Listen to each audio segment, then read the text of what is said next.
एक रहस्यमयी गांव जहां हर मंगलवार की रात मौत का खेल खेला जाता है, एक के बाद एक खौफनाक मौतें। कोई इसे डायन का प्रकोप बताता है तो कोई देवी का श्राप। वहीं पुलिस का मानना है कि यह किसी शातिर दिमाग का मास्टर प्लान है। गांव में रात ढलते ही हाथों में जलती हुई आग और पैरों में घुंघरू बांधकर आखिर कौन दौड़ता है? वह लड़की गांव के सभी मर्दों के साथ शारीरिक संबंध क्यों बना रही है और हर मंगलवार की रात के साथ आखिर कौन सा गहरा रहस्य जुड़ा है? कहानी की शुरुआत होती है दक्षिण भारत के एक गांव से, जहां रवि और शैलू रहते हैं। उनका पूरा दिन शरारतों में और देवी महालक्ष्मी के मंदिर में मस्ती करते हुए बीतता है। रवि शैलू को बेहद पसंद करता है और उसकी हर अच्छी बुरी चीज का पूरा ख्याल रखता है। 2 दिन पहले शैलू का काजल खत्म हो गया था, इसलिए रवि ने बड़े प्यार से अपने हाथों से उसके लिए काजल बनाया। उसी दिन जब वे घर लौट रहे थे, तभी शैलू की नजर कुएं में डूबते हुए एक कुत्ते के पिल्ले पर पड़ी। उसे तड़पता देख रवि ने अपनी परवाह किए बिना उस बेजुबान पिल्ले की जान बचा ली। उस दिन के बाद से शैलू उस पिल्ले को हमेशा अपने साथ ही रखने लगी। शैलू अपनी नानी के साथ रहती है क्योंकि उसकी माँ अब इस दुनिया में नहीं रही और पिता ने दूसरी शादी कर ली है। पिता ने साफ कह दिया है कि शैलू की माँ के नाम पर जो 3 एकड़ जमीन है, जब तक वह उसके नाम नहीं की जाती तब तक वह शैलू की जिम्मेदारी नहीं उठाएगा। लेकिन नानी उसका लालच और इसका अंजाम अच्छी तरह जानती है। उसे पता है कि यही जमीन शैलू के बड़े होने पर उसके भविष्य को सुरक्षित करेगी। इस तरह बचपन से ही माता पिता के प्यार के बजाय शैलू केवल उनका तिरस्कार सहते हुए बड़ी हो रही है। एक दिन मंदिर के पास रवि को बुरी तरह पीटकर काम के लिए दुकान पर भेज दिया जाता है। तब रवि के पिता शैलू के पास आकर बड़ी अजीब नियत से कहते हैं कि घर क्यों नहीं आती? क्या रवि ना हो तो आना नहीं होता? लेकिन याद रहे, कल जरूर आना। इसी तरह खौफ और मुश्किलों के बीच कुछ और दिन बीत जाते हैं। फिर एक दिन शैलू को पहली बार पीरियड्स आते हैं। घबराई हुई नानी तुरंत शैलू के पिता के घर फोन करती है, लेकिन उन्होंने एक न सुनी। उनका साफ कहना था कि वे उस घर में तभी कदम रखेंगे जब जमीन उनके नाम हो जाएगी। एक तरफ अपनों की बेरुखी और दूसरी तरफ एक औरत होने के पहले दर्द का एहसास। शैलू अंदर से डर गई थी। नानी ने उसे सांत्वना दी और समझाया कि एक औरत का जीवन बहुत कठिन होता है, लेकिन तू चिंता मत कर, सब ठीक हो जाएगा। लेकिन सब कुछ ठीक नहीं होने वाला था। एक रात गांव में अचानक चीख पुकार मच गई। शोर सुनकर शैलू घबराकर उठी। उसने देखा कि गांव वाले रवि के घर के सामने जमा हैं और पूरा घर धू धू कर जल रहा है। इस भयानक आग में रवि और उसका पिता दोनों ही जिंदा जलकर राख हो गए। इस दर्दनाक हादसे ने शैलू की जिंदगी की आखिरी उम्मीद भी छीन ली। इस दुनिया में एक वही था जिसे वह अपना समझती थी और आज वह भी उसे हमेशा के लिए छोड़कर चला गया। इसके बाद समय का पहिया घूमता है और 10 साल बीत जाते हैं। मंगलवार की आधी रात, पूरा गांव गहरी नींद में डूबा हुआ है। सन्नाटे को चीरते हुए गांव की सुनसान गलियों में एक कुत्ता बदहवाश भाग रहा है और उसके ठीक पीछे आ रही है एक रहस्यमयी औरत। उसके पैरों में बंधे घुंघरुओं की छम छम पूरे माहौल को खौफनाक बना रही है। उसके सिर पर और दोनों हाथों के मटकों में धधकती हुई आग जल रही है और फिर धीरे धीरे वह रहस्यमयी औरत उसी घने अंधेरे में गायब हो जाती है। अगली सुबह गांव वाले अपनी रोजमर्रा की जिंदगी में लौटते हैं। मिलन काका अपनी बीड़ी सुलगाते हुए चौराहे की तरफ जा रहे थे, तभी उनकी नजर एक घर की दीवार पर पड़ी और वे हैरान होकर वहीं रुक गए। देखते ही देखते वहां लोगों की भीड़ जुटने लगी। 2 से 3 और 3 से 30 लोग जमा हो गए। अय्याश राजू के पीछे बैठकर जा रही अंधी पुली भी भीड़ देखकर वहीं रुक गई। तभी डेनियल ग्वाला वहां आता है और भीड़ से पूछता है कि अरे भाई, दीवार पर क्या लिखा है? मुझे तो पढ़ना नहीं आता, जरा कोई पढ़कर तो सुनाओ। राजू दीवार पर लिखी उस बात को देखकर हक्का बक्का रह जाता है और हकलाते हुए पढ़ने लगता है कि बगल वाली गली के श्यामला के पति और डेनियल की पत्नी के बीच नाजायज संबंध है। उम्मीद है यह सच जानने के बाद गांव वाले उन्हें खुले दिल से स्वीकार करेंगे। यह सुनते ही डेनियल का खून खौल उठा और वह पागलों की तरह अपने घर की तरफ दौड़ा। पूरे गांव में इस सनसनीखेज खबर को लेकर कानाफूसी शुरू हो गई। इस खुलासे के ठीक अगले ही दिन एक खौफनाक वारदात हुई। गांव के आखिरी छोर पर केले के बागान के बीच मौजूद कुएं में श्यामला के पति और डेनियल की पत्नी की लाशें तैरती हुई मिली। गांव वालों का यही अनुमान था कि कल सबके सामने अपनी असलियत और बदनामी का सच उजागर होने के बाद शर्म के मारे दोनों ने अपनी जान दे दी। घटना स्थल पर गांव की नई सब इंस्पेक्टर माया पहुंचती है और जांच शुरू करती है। अपनी आदतों से मजबूर थरकी राजू यहाँ भी माया को घूरने से बाज नहीं आता। तभी गांव का इकलौता फोटोग्राफर बासु वहां पहुंचता है। उन दोनों लाशों को देखकर उसका खून सूख जाता है। माया तुरंत आदेश देती है कि इन दोनों शवों को पोस्टमार्टम के लिए भेजो, लेकिन गांव वाले उसका विरोध करने लगते हैं। उनका कहना था कि पुलिसिया कार्यवाही गांव के नियमों और रिवाजों के खिलाफ है। उन्होंने साफ कह दिया कि इस मामले में जो भी फैसला लेना है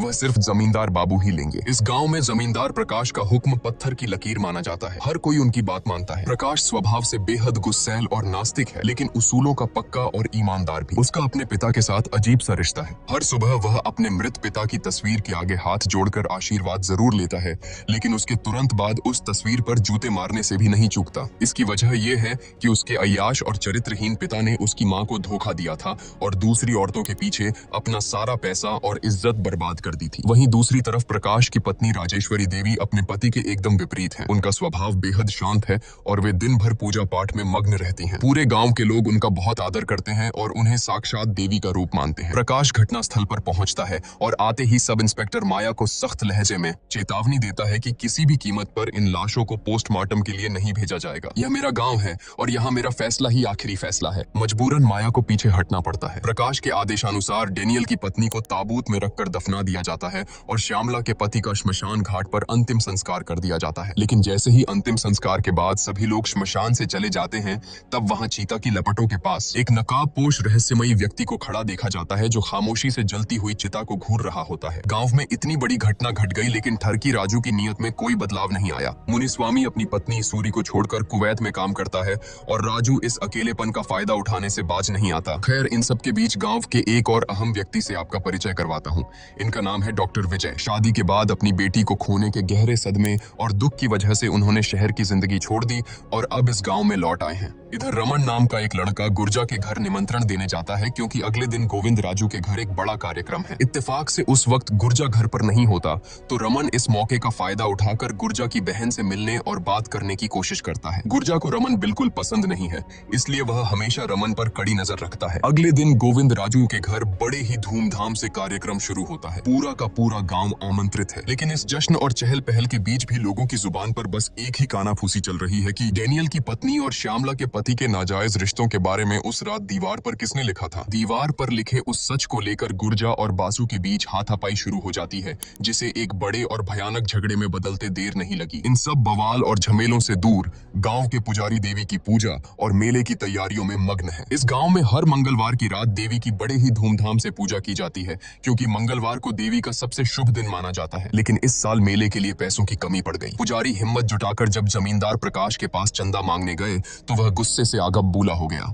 नास्तिक प्रकाश ने साफ कह दिया कि पूजा के नाम पर वह एक फूटी कौड़ी भी नहीं देगा। हालांकि प्रकाश की पत्नी राजेश्वरी देवी ने पुजारी को खाली हाथ नहीं लौटने दिया। उन्होंने न सिर्फ अपनी तरफ से पैसे दिए, बल्कि यह भी आश्वासन दिया कि जरूरत पड़ने पर वह आगे भी उनकी मदद करेंगी। उसी दिन दोपहर के समय जब सब इंस्पेक्टर माया अपनी गाड़ी से जांच के लिए गांव जा रही थी, तो उसकी नजर केले के बागान की तरफ गई। उसे अचानक ऐसा लगा जैसे बागान के बीचों बीच वही नकाबपोश रहस्यमयी आदमी खड़ा उसे घूर रहा है। लेकिन जैसे ही उसने झटके से गाड़ी रोकी और वहां जाकर देखा, तो वहां सन्नाटे के अलावा कुछ नहीं था। मंगलवार की रात पूरा गांव देवी की पूजा और मेले की चकाचौंध में सजा हुआ था। लेकिन उसी आधी रात को अंधेरी गलियों में वह कुत्ता फिर से दिखाई देता है। वह पागलों की तरह उसी रहस्यमयी औरत की तरफ भाग रहा था। उस औरत के पैरों में बंधे घुंघरुओं की छम छम की डरावनी आवाज एक बार फिर गांव की हवाओं में गूंजने लगी। अगली सुबह होते ही गांव में फिर से खौफ और सनसनी फैल गई। गांव की एक दीवार पर किसी ने फिर से कुछ लिख दिया था। इस बार लिखा था कि मंदिर वाली गली के मिल्ली कृष्ण के साथ सूरी की पत्नी मणि के नाजायज रिश्ते हैं। उम्मीद है गांव वाले यह सच जानने के बाद उन्हें खुले दिल से स्वीकार करेंगे। यह खबर आग की तरह फैली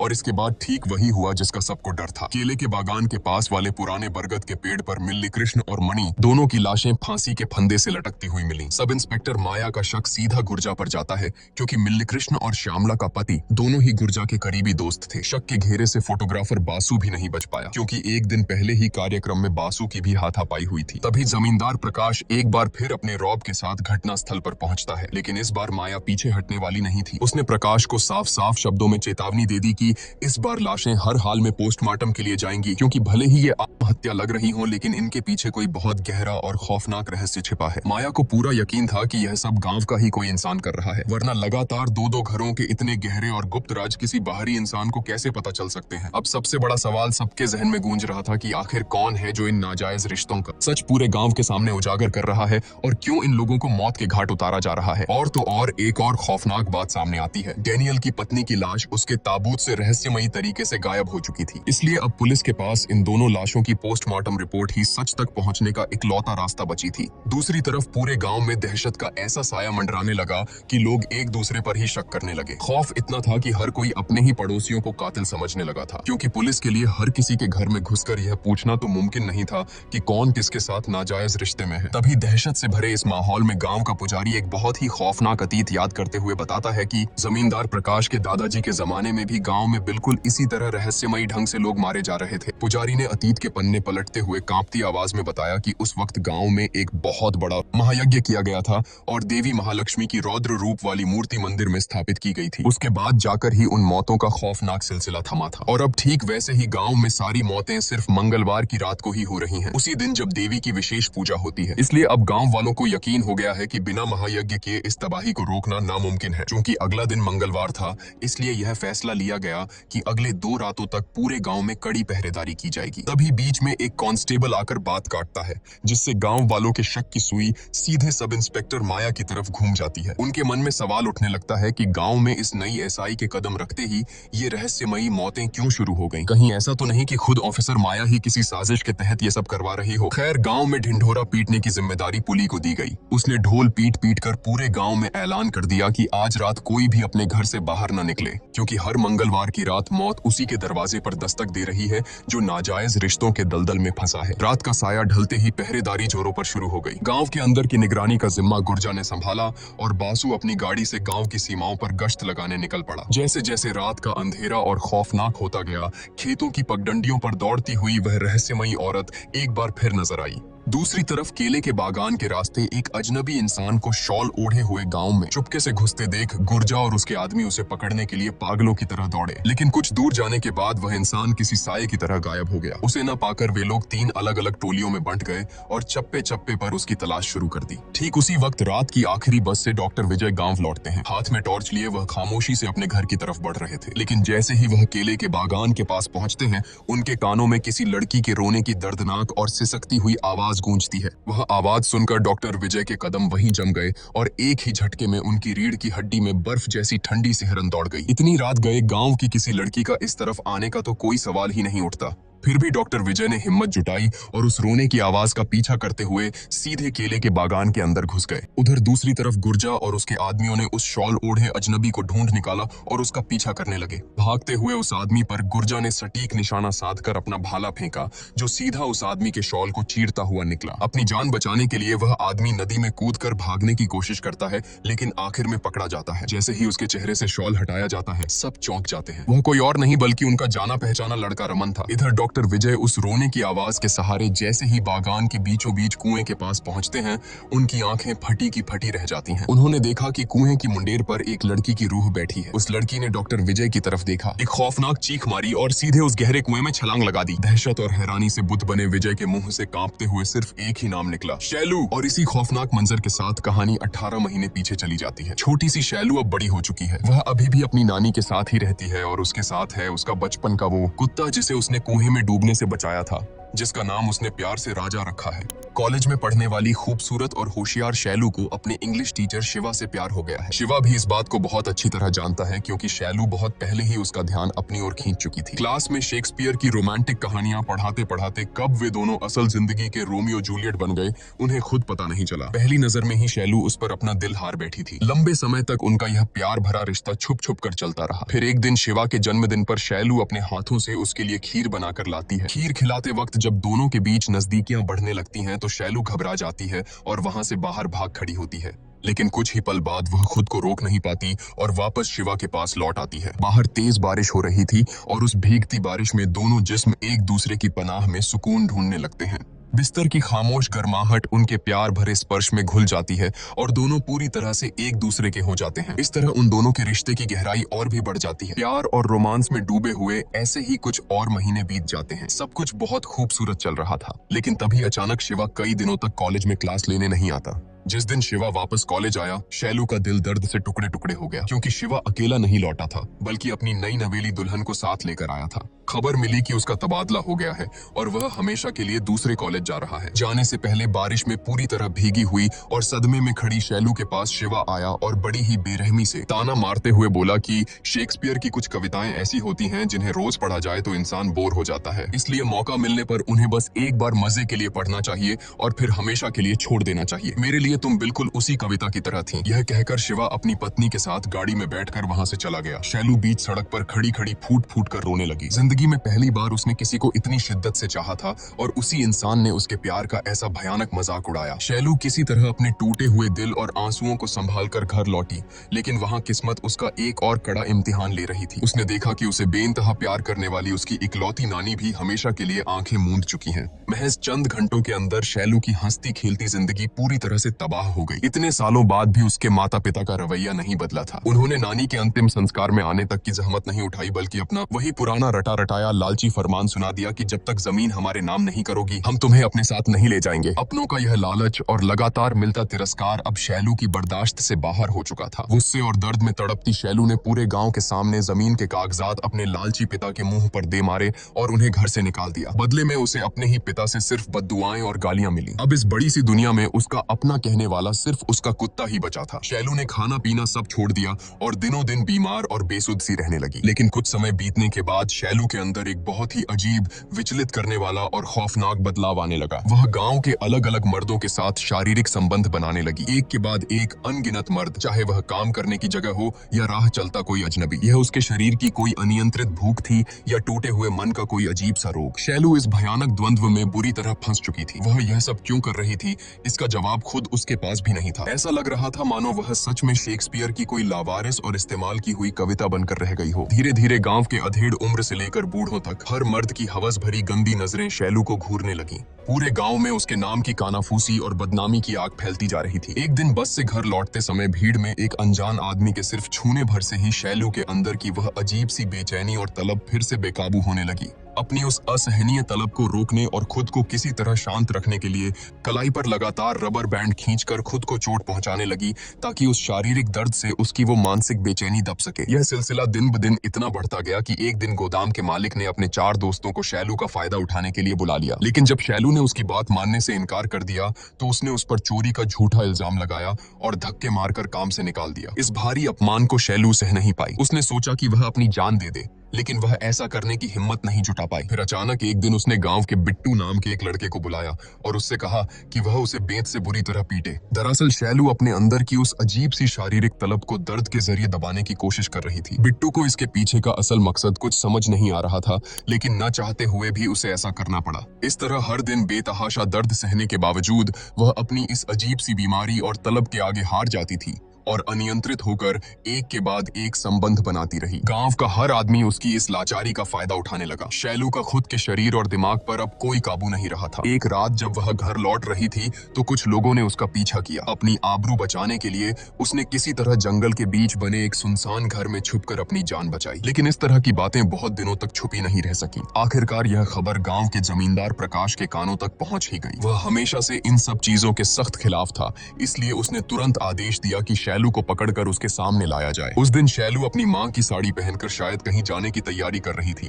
लेकिन उसे वह मौका ही नहीं मिला। उसे बालों से पकड़कर घसीटते हुए जमींदार की हवेली तक लाया गया। गांव के कई मर्दों के साथ संबंध बनाने के जुर्म में प्रकाश ने बिना कोई रहम दिखाए उसे गांव से बाहर निकाल फेंकने का फरमान सुना दिया। बीच सड़क पर शैलू को बालों से खींचते हुए जानवरों की तरह गांव से बाहर निकाला जाने लगा। जिसके हाथ में जो आया, पत्थर, लाठी, डंडे सबने उस पर बरसाए। उन्होंने मार मार कर शैलू का शरीर और उसकी रूह दोनों को छलनी कर दिया। वह सबके सामने हाथ जोड़कर फूट फूट कर गिड़गिड़ाती रही, दया की भीख मांगती रही। लेकिन उस पत्थर दिल भीड़ में किसी ने उस बेबस लड़की पर जरा सी भी सहानुभूति नहीं दिखाई। इस दिल दहला देने वाली घटना के कुछ ही घंटों बाद गांव में खबर फैली कि शैलू ने केले के बागान वाले उसी कुएं में छलांग लगाकर अपनी जान दे दी है। सभी लोग घटना स्थल पर पहुंचे और उसकी लाश को कुएं से बाहर निकाला गया। लेकिन नफरत इस कदर थी कि कोई भी उसकी अर्थी को श्मशान ले जाने के लिए आगे नहीं आया। इसी दर्दनाक सच के साथ कहानी फ्लैशबैक से निकलकर वापस वर्तमान समय में लौट आती है। पुलिस की गिरफ्त में पकड़े गए रमन से जब पूछताछ की गई तो यह बात साफ हो गई कि गांव में हो रही हत्याएं उसने नहीं की हैं। असल में वह गुर्जा की बहन से प्यार करता था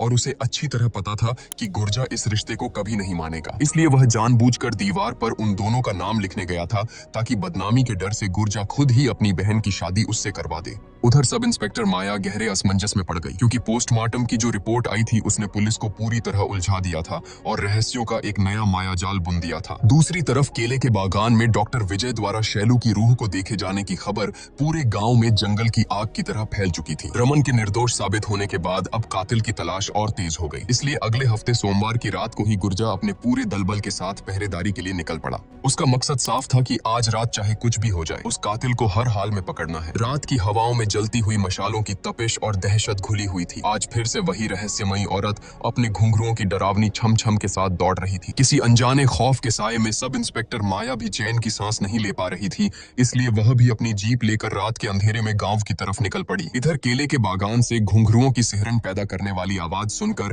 पहरेदारी कर रहे एक बूढ़े आदमी की हालत खराब हो गई। अचानक जब उसने पेड़ के ऊपर देवी महालक्ष्मी का खौफनाक रौद्र रूप देखा तो उसकी रूह कांप गई और वह चीखता हुआ गांव की तरफ भागा। तभी उस दौड़ती हुई रहस्यमयी औरत का भी सच सबके सामने आ जाता है। वह कोई भूत प्रेत नहीं बल्कि गांव की ही एक आम औरत थी जो मंदिर में पूजा पाठ करती थी। असल में गांव में शांति बनाए रखने के लिए पुजारी के कहने पर ही वह चुपचाप हर मंगलवार की रात देवी माँ के नाम का जलता हुआ मटका लेकर पूरे गांव का चक्कर लगाती थी। लेकिन गांव में तो अब एक नई ही दहशत फैल चुकी थी। उस बूढ़े आदमी के चीखने के बाद लोगों को लगने लगा कि गांव में हो रही इन सभी मौतों के पीछे देवी महालक्ष्मी का क्रोध ही है। तभी अचानक गांव के आखिरी छोर से किसी के जोर से चिल्लाने की आवाज आई कि दीवार पर किसी ने फिर से कुछ लिख दिया है। सब लोग अपनी मशालें लेकर उस तरफ दौड़े। जब वे वहां पहुंचे तो देखा कि वहां डेनियल अकेला खड़ा है। घबराए हुए डेनियल ने बताया कि वह भी किसी की पुकार सुनकर ही यहाँ आया है। यह सुनते ही गुर्जा का दिमाग ठनका। वह समझ गया कि यह किसी की सोची समझी चाल है। किसी ने जानबूझकर उन सबको भटकाकर गांव से बाहर इस सुनसान जगह पर इकट्ठा किया है। इसका मतलब था कि गांव के अंदर इस वक्त मौत का कोई बड़ा खेल खेला जा रहा है। तभी घने अंधेरे में एक परछाई नजर आई। वह कोई और नहीं बल्कि डॉक्टर विजय था। वह अंधेरे का फायदा उठाकर दीवार पर अपने अगले शिकार का नाम लिख रहा था। लेकिन इससे पहले कि वह भाग पाता सब इंस्पेक्टर माया वहां पहुंच गई और उसने डॉक्टर विजय को रंगे हाथों पकड़ लिया। असल में पोस्टमार्टम की रिपोर्ट आने के बाद माया का पहला शक डॉक्टर विजय पर ही गया था, क्योंकि विजय यह बात बहुत अच्छी तरह से जानता था कि गांव वाले किसी भी कीमत पर लाशों को पोस्टमार्टम के लिए नहीं जाने देंगे। इसी बात का फायदा उठाकर उसने बड़ी आसानी से उन सभी को नशे की हेवी डोज देकर मौत के घाट उतार दिया था। रंगे हाथों पकड़े जाने पर विजय ने वहां से भागने की कोशिश की। माया और उसके बीच हाथापाई शुरू हो गई, लेकिन तभी मौका देखकर विजय ने माया की गर्दन में एक नशीला इंजेक्शन घोंप दिया और उसे बंदी बना लिया। दूसरी तरफ गांव के बाहर गश्त लगा रहा बासु जंगल के अंदर से आ रही किसी की आवाज सुनकर अकेला ही उस घने जंगल में घुस गया। लेकिन कहानी यहाँ से एक बेहद अजीब और चौंकाने वाला मोड़ लेती है। कुछ घंटों बाद जब माया को होश आया तो उसने खुद को बंदी पाया। उसने विजय से पूछा कि तुम यह सब क्यों कर रहे हो? आखिर किसके लिए तुम इतने लोगों की जान ले रहे हो? विजय की तरफ से बेहद ठंडी और खौफनाक आवाज में सिर्फ एक नाम गूंजा, शैलू। यह नाम सुनकर माया को जरा भी हैरानी नहीं हुई, क्योंकि जब से वह गांव आई थी उसने विजय और शैलू के बीच चल रहे तथाकथित नाजायज रिश्ते की कानाफूसी सुन रखी थी। माया को लगा कि शैलू को गांव से बेइज्जत करके निकाले जाने का बदला ही विजय इस खूनी खेल के जरिए ले रहा है। लेकिन जैसे ही माया ने यह बात कही, विजय का खून खौल उठा। उसने जोर से दहाड़ते हुए कहा कि जुबान संभाल कर बात करो। अगर शैलू के बारे में एक और गंदा लफ्ज निकाला तो मैं तुम्हारी जीभ खींच लूंगा। जो आंखों के सामने दिखता है वो हमेशा सच नहीं होता। विजय ने माया को बताया कि गांव में हो रही मौतों के पीछे यकीनन उसी का हाथ है, और केले के बागान में शैलू के भूत को देखे जाने की जो कहानी पूरे गांव में आग की तरह फैली है, असल में उसके पीछे एक बहुत बड़ा और गहरा राज छिपा है। इसी के साथ कहानी एक बार फिर कुछ महीने पीछे जाती है। उस रात जब कुछ गुंडों ने शैलू का पीछा किया था तो उनसे अपनी आबरू बचाकर भागते भागते शैलू जंगल के बाहर आकर बेहोश हो गई थी। खुशकिस्मती से उसी वक्त डॉक्टर विजय शहर से वापस लौट रहा था। उसने जंगल के किनारे शैलू को बेसुध हालत में देखा और उसे वहां से सुरक्षित बचा लाया। जब शैलू को होश आया तो वह इतनी टूट चुकी थी कि उसने खुद को खत्म करने की कोशिश की, लेकिन विजय ने उसे किसी तरह शांत किया। जब विजय ने उससे उसकी पूरी आपबीती सुनी तो एक डॉक्टर होने के नाते उसके दिमाग में कुछ शक पैदा हुआ। उसने तुरंत शैलू के खून का सैंपल लिया और उसे शहर की एक बड़ी लैब में टेस्ट के लिए भेज दिया। फिर जब उस ब्लड टेस्ट की रिपोर्ट आई तो उसमें एक ऐसा सनसनीखेज और रोंगटे खड़े कर देने वाला सच सामने आया जिसने सब कुछ बदल कर रख दिया। असल में शैलू का चरित्र खराब नहीं था, बल्कि वह एक बेहद दुर्लभ और गंभीर बीमारी की शिकार थी। इस बीमारी में इंसान का शरीर सामान्य से 10 गुना ज्यादा हार्मोन्स बनाने लगता है, जिससे शारीरिक जरूरतें बेकाबू और असंभव हद तक बढ़ जाती हैं। बीमारी के आखिरी चरण में यह पूरी तरह नियंत्रण से बाहर हो जाता है। दिमाग और शरीर एक दूसरे के विपरीत काम करने लगते हैं। इसी वजह से मरीज अनकॉन्शियस हालत में कई लोगों के साथ शारीरिक संबंध बना बैठता है। यह खौफनाक बीमारी अक्सर उन लोगों को अपना शिकार बनाती है जो बचपन से ही किसी गहरे सदमे, अकेलेपन, भारी मानसिक तनाव और हार्मोनल असंतुलन से गुजरे हों, ठीक शैलू की तरह। जब इस बीमारी के मरीज को यह एहसास होता है कि उसका खुद के शरीर पर कोई काबू नहीं रहा तो वह या तो अपनी जान दे देता है या फिर खुद को भयानक दर्द देकर होश में रहने की तड़पती हुई कोशिश करता है। इसी वजह से शैलू लगातार अपने हाथ पर रबर बैंड खींचकर खुद को चोट पहुंचाती थी और बिट्टू को बुलाकर खुद को बेंत से बेरहमी से पिटवाती थी। वह कोई पागल नहीं थी, बल्कि शारीरिक दर्द के जरिए अपने बेकाबू होते जिस्म और दिमाग को काबू में रखने की जंग लड़ रही थी। विजय ने नम आंखों से माया को बताया कि मेडिकल साइंस में इस बीमारी की कोई दवा नहीं है। ऐसे मरीजों को सिर्फ प्यार और मानसिक सहारे से ही बचाया जा सकता है। 4 साल पहले डॉक्टर विजय की अपनी सगी बेटी ने ससुराल वालों से तंग आकर अपनी जान दे दी थी। विजय उसे बचा नहीं पाया था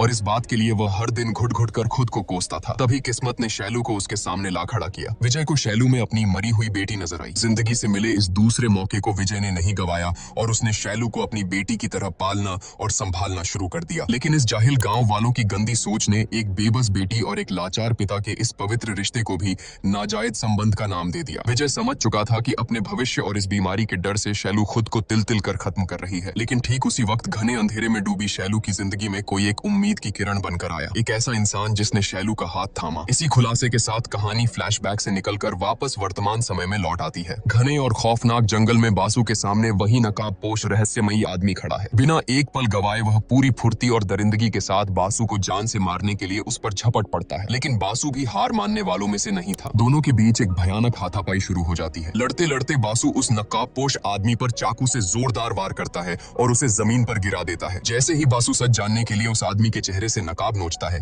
अचानक अंधेरे को चीरता हुआ शैलू का कुत्ता खूंखार तरीके से बासु के ऊपर छलांग लगा देता है। राजा के इस अचानक हुए हमले से बासु पल भर के लिए अपना संतुलन खो बैठता है। तभी अचानक वह नकाबपोश आदमी अंधेरे को चीरता हुआ हवा में छलांग लगाता है और एक ही झटके में अपना त्रिशूल बासु के सीने के आर पार कर देता है। इस रोंगटे खड़े कर देने वाले खूनी मंजर के साथ ही दूसरी तरफ डॉक्टर विजय माया के सामने उस सबसे बड़े राज से पर्दा उठाता है। शैलू की जिंदगी में आई वो उम्मीद की किरण कोई और नहीं बल्कि उसका बचपन का दोस्त रवि था और वही इस वक्त नकाब के पीछे छुपकर बासु को मौत के घाट उतारकर अपना इंतकाम ले रहा है। जब रवि सालों बाद पहली बार शैलू के सामने आया था तो शैलू को अपनी आंखों पर यकीन ही नहीं हुआ था कि रवि जिंदा है, क्योंकि पूरे गांव को तो यही पता था कि उस रात की भयानक आग में रवि और उसका पिता जलकर राख हो गए थे। तो फिर उस रात असल में हुआ क्या था? कहानी फिर से एक दर्दनाक फ्लैशबैक में जाती है। उस दिन जब रवि के शराबी पिता ने बुरी नीयत से शैलू को अपने घर बुलाया था तो उसने शैलू के साथ घिनौनी हरकत करने की कोशिश की थी। असल में वह नीच इंसान पहले भी ऐसा कर चुका था, लेकिन शैलू तब इतनी छोटी और मासूम थी कि उसे इन सब बातों का मतलब ही समझ नहीं आता था। लेकिन उस दिन रवि ने अपने बाप को इस हैवानियत को अंजाम देते हुए रंगे हाथों पकड़ लिया। गुस्से से पागल हुए रवि ने अपने ही बाप को जान से मार डाला, पूरे घर में आग लगा दी और वहां से भाग निकला। उस भयानक आग में रवि का आधा चेहरा बुरी तरह झुलस गया था। भागते हुए उसे देवी के मंदिर के बाहर एक नकाब पड़ा मिला। उसने उस नकाब को पहन लिया और फिर वही नकाब उसकी नई पहचान बन गया। इस खौफनाक घटना के बाद रवि की कभी हिम्मत ही नहीं हुई कि वह अपने जले हुए चेहरे और कातिल हाथों के साथ शैलू का सामना कर सके। इसलिए वह बिना किसी को बताए दुनिया की नजरों से गायब हो गया। पूरे गांव के लिए वह मर चुका था, लेकिन असल में वह एक साए की तरह हमेशा शैलू के आसपास भटकता रहा और हर पल उस पर नजर रखता रहा। फिर सालों बाद जब शैलू अपनी जिंदगी के सबसे गहरे अंधेरे और अकेलेपन से गुजर रही थी, तब रवि ने उसके सामने आकर उसे शादी के लिए प्रपोज किया। शैलू ने रोते हुए मना कर दिया और कहा कि उसका जिस्म अब अपवित्र हो चुका है, वह इस लायक नहीं रही। लेकिन रवि ने उसे गले लगाकर कहा कि उसे इन सब बातों से कोई फर्क नहीं पड़ता। उसने बचपन से देखा था कि शैलू ने अपनों और इस दुनिया से कितना दर्द सहा है। रवि की नजरों में शैलू आज भी गंगा की तरह पवित्र थी। यह सुनकर डॉक्टर विजय बेहद खुश हुए। उन्होंने फैसला किया कि वह खुद मंगलवार की रात देवी महालक्ष्मी के मंदिर में उन दोनों की गुपचुप शादी करवाएंगे। शादी का जोड़ा और बाकी सामान खरीदने के लिए विजय सोमवार की रात रवि को अपने साथ शहर ले गए। लेकिन जब वे अगली सुबह खुशी खुशी गाँव लौटे तो उनके पैरों तले जमीन खिसक गई। उन्हें खबर मिली कि गाँव वालों द्वारा सड़क पर घसीटे जाने और उस भयानक जिल्लत और अपमान को बर्दाश्त न कर पाने की वजह से शैलू ने कुएं में कूदकर अपनी जान दे दी है। इस मनहूस खबर ने पल भर में रवि के सारे हसीन सपनों को चकनाचूर कर दिया। जब निर्दयी गांव वाले शैलू की लाश को नदी में फेंकने पर आमादा थे, तब डॉक्टर विजय ने उनसे झूठ कहा कि उसने शहर की म्यूनिसिपैलिटी को खबर कर दी है और वे लोग आकर लाश को ले जाएंगे। उस दिन एक तरफ बचपन का वो प्रेमी हार गया था और दूसरी तरफ अपनी बेटी खो चुका एक पिता। दोनों ही शैलू को बचाने में नाकाम रहे थे। यह दर्दनाक दास्तान सुनकर सब इंस्पेक्टर माया ने विजय से पूछा कि अगर सच ये था तो तुमने गाँव वालों को शैलू की इस बीमारी के बारे में क्यों नहीं बताया? कम से कम पुलिस जांच के दौरान मुझे तो सच बता सकते थे। इस पर विजय ने समाज की एक कड़वी सच्चाई बयान करते हुए कहा कि हम एक ऐसे समाज में जीते हैं जहां औरतों को पीरियड्स होने पर मंदिर या मस्जिद में जाने की इजाजत नहीं होती। ऐसे जाहिल समाज और इस गांव से यह उम्मीद करना कि वे शैलू की इस अजीब और जटिल बीमारी को समझेंगे, यह सोचना ही सबसे बड़ा मजाक है। माया ने पलट कर कहा कि इसका मतलब यह तो नहीं कि शैलू ने अपनी अपनी जान दे दी तो तुम दोनों मिलकर पूरे गांव वालों को एक एक करके मौत के घाट उतार दोगे। तभी विजय ने एक गहरा राज खोलते हुए कहा कि मैंने पहले ही कहा था ना कि जो आंखों के सामने दिखता है वो हमेशा सच नहीं होता। शैलू ने कुएं में कूदकर जान नहीं दी थी, बल्कि उसे बेरहमी से मारा गया था। यह सुनकर माया के पैरों तले जमीन खिसक गई। विजय ने आगे बताया कि गांव में अब तक जिन 4 लोगों की मौत हुई है वे चारों शैलू की मौत के गुनहगार थे, लेकिन अभी भी 2 कातिल जिंदा हैं, जिनमें से बासु को शायद अब तक रवि ने खत्म कर दिया होगा और उस आखिरी छठे कातिल को मैं अपने हाथों से मौत के घाट उतारूंगा। हैरत में डूबी माया ने कांपती आवाज में पूछा कि आखिर कौन है वो छठा इंसान। और यहीं पर सामने आता है इस कहानी का सबसे बड़ा और रोंगटे खड़े कर देने वाला ट्विस्ट, क्योंकि वो छठा इंसान कोई और नहीं बल्कि पूरे गांव में साक्षात देवी मानी जाने वाली जमींदार की पत्नी राजेश्वरी देवी थी। डॉक्टर विजय और माया की ये सारी बातें बाहर खड़ा जमींदार प्रकाश छुपकर सुन रहा था। अपनी पत्नी का ये खौफनाक सच जानकर वह गुस्से से पागल हो गया। वह सीधा अपनी हवेली पहुंचा और जाकर राजेश्वरी की गर्दन दबोच ली। लेकिन राजेश्वरी भी कोई आम औरत नहीं बल्कि बहुत ही शातिर और खतरनाक थी। हाथापाई के बीच उसने अचानक एक खंजर निकाला और सीधा प्रकाश के पेट में घोंप दिया। खून से लथपथ होने के बावजूद प्रकाश ने अपनी आखिरी ताकत जुटाकर उसे किसी तरह काबू में किया और दर्द से कराहते हुए पूछा कि आखिर क्यों किया तूने ऐसा। इसी जबरदस्त ट्विस्ट के साथ कहानी एक बार फिर अपने आखिरी और सबसे भयानक राज से पर्दा उठाने के लिए फ्लैशबैक में चली जाती है। उस रात जब कुछ गुंडों ने शैलू का पीछा किया था तो अपनी जान बचाने के लिए वह भागकर जंगल के उसी पुराने और सुनसान घर में छुप गई थी। लेकिन वहां उसने जो देखा वह किसी सदमे से कम नहीं था। उसने साक्षात देवी मानी जाने वाली राजेश्वरी और फोटोग्राफर बासु को बेहद आपत्तिजनक और अंतरंग हालत में देख लिया था। जब राजेश्वरी को भनक लगी कि शैलू ने उनका यह गंदा राज जान लिया है तो समाज में अपनी देवी वाली झूठी इज्जत खाक में मिलने के डर से वह खौफ से भर गई। उसने तुरंत अपने 4 वफादार प्यादों को बुलाया। डैनियल की पत्नी मिल्ली कृष्ण, सूर्य की पत्नी मणि और श्यामला का पति, ये वही 4 लोग थे जो आपस में नाजायज रिश्ते बना रहे थे। राजेश्वरी ने उन चारों को आदेश दिया कि पूरे गांव में शैलू के चरित्र को लेकर इतनी गंदी अफवाहें फैलाओ कि गांव वालों के मन में उसके लिए रत्ती भर भी हमदर्दी न बचे। और तो और उसने यही जहर बड़ी चालाकी से अपने पति प्रकाश के कानों में भी भर दिया। आखिरकार राजेश्वरी की यह खौफनाक चाल कामयाब हुई। प्रकाश द्वारा शैलू को सरेआम जलील करके गांव से निकाले जाने के बाद उसी रात ये 6 लोग मिलकर बेबस शैलू को केले के बागान में ले गए। शैलू उनके पैरों में गिरकर रोती रही, गिड़गिड़ाती रही और अपनी जान की भीख मांगती रही। उसने कसम खाई कि वह अगली सुबह ही यह गांव हमेशा के लिए छोड़ देगी और किसी को उनका राजा नहीं बताएगी। लेकिन शैतान बन चुकी राजेश्वरी के दिल में कोई रहम नहीं था। उसके इशारे पर बासु ने शैलू का गला घूंटकर उसे बेरहमी से मार डाला और उसकी लाश को उसी कुएं में फेंक दिया, ताकि पूरे गांव को यही लगे कि जिल्लत और अपमान बर्दाश्त न कर पाने की वजह से शैलू ने खुद आत्महत्या कर ली है। इसी भयानक सच के साथ कहानी एक बार फिर वर्तमान में लौट आती है। अब सारे रहस्यों से पर्दा उठ चुका था। यह घिनौना सच जानकर प्रकाश का गुस्सा 7वें आसमान पर था। उसने राजेश्वरी के बाल पकड़े और उसे घसीटते हुए छत से नीचे आंगन में फेंक दिया। फिर उसके तड़पते हुए शरीर पर मिट्टी का तेल छिड़कते हुए प्रकाश ने एक बेहद दमदार बात कही कि जरूरत से ज्यादा लालच इंसान के मन को मैला कर देता है और हवस इंसान के चरित्र को राख कर देती है। यह कहकर प्रकाश ने बिना एक पल सोचे राजेश्वरी को जिंदा जला दिया। ठीक उसी वक्त डॉक्टर विजय राजेश्वरी को अपने हाथों से मौत के घाट उतारने के इरादे से हवेली पहुंचता है। लेकिन आंगन में राजेश्वरी को धू धू कर जलता देख वह हैरान रह जाता है। आखिरकार शैलू की मौत के हर एक गुनहगार को उनके किए की दर्दनाक सजा मिल चुकी थी। दूसरी तरफ रवि का खूनी इंतकाम भी अब पूरा हो चुका था। जीते जी भले ही वे दोनों एक नहीं हो पाए, लेकिन अपने प्यार का बदला पूरा करने के बाद रवि भी मौत को गले लगा लेता है ताकि वह हमेशा के लिए अपनी बचपन की मोहब्बत शैलू की रूह के साथ विलीन हो सके। कहानी के बिल्कुल अंत में हम देखते हैं कि उस मनहूस कुएं की मुंडेर पर शैलू का इकलौता और वफादार कुत्ता राजा आज भी एक मूक दर्शक बनकर खामोशी से बैठा है। उसकी आंखें निर्बाक होकर बस उसी कुएं की गहराई को घूर रही हैं, जैसे आज भी उसे अपनी मालकिन के लौटने का इंतजार हो। उधर हवेली के दरवाजे पर सब इंस्पेक्टर माया बुद्ध बनी खड़ी थी। जब उसने प्रकाश से राजेश्वरी के इस तरह झलकर मरने का कारण पूछा तो प्रकाश ने बड़ी ही सफाई से एक झूठी कहानी गढ़ते हुए कहा कि गांव में एक के बाद एक हो रही मौतों को राजेश्वरी बर्दाश्त नहीं कर पाई। गांव की शांति और लोगों की जान बचाने के लिए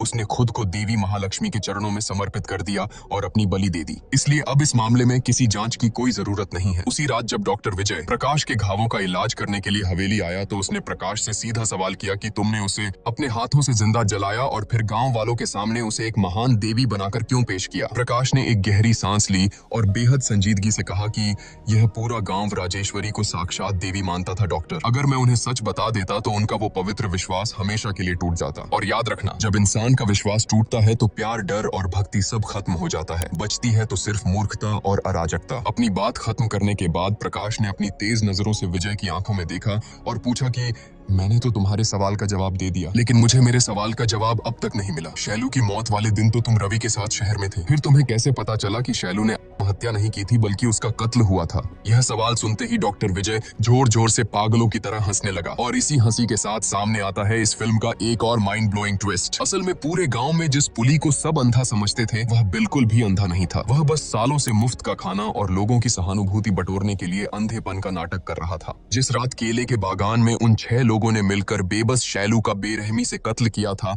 उस रात वह अंधा पुली वहीं छुपकर सब देख रहा था। उसी ने आकर डॉक्टर विजय और रवि को शैलू की मौत का वो खौफनाक सच बताया था, जिसके बाद उन दोनों ने मिलकर एक एक गुनहगार को चुन चुन कर मारा और शैलू की मौत का बदला लिया। कुछ महीनों की शांति के बाद गांव की दीवारों पर एक बार फिर से किसी के गुप्त राज लिखे जाने लगे हैं। पूरे गांव में फिर से खौफ और दहशत का वही साया मंडराने लगा है। लेकिन इस बार कातिल कौन है? क्या डॉक्टर विजय ने उस रात केले के बागान में शैलू की जो रूह देखी थी, वह सच में शैलू का भूत था? एक बात तो सच है कि इंसान चाहे कितना भी बड़ा गुनाह कर ले और इंसानों के बनाए कानून की आंखों में धूल झोंक दे, लेकिन प्रकृति और ईश्वर के न्याय से कोई नहीं बच सकता। उनके किए की सजा उन्हें मिल ही जाती है। इस रोंगटे खड़े कर देने वाले सस्पेंस और एक जबरदस्त ओपन एंडिंग के साथ आज की हमारी यह मास्टरपीस फिल्म मंगलवार यहीं समाप्त होती है।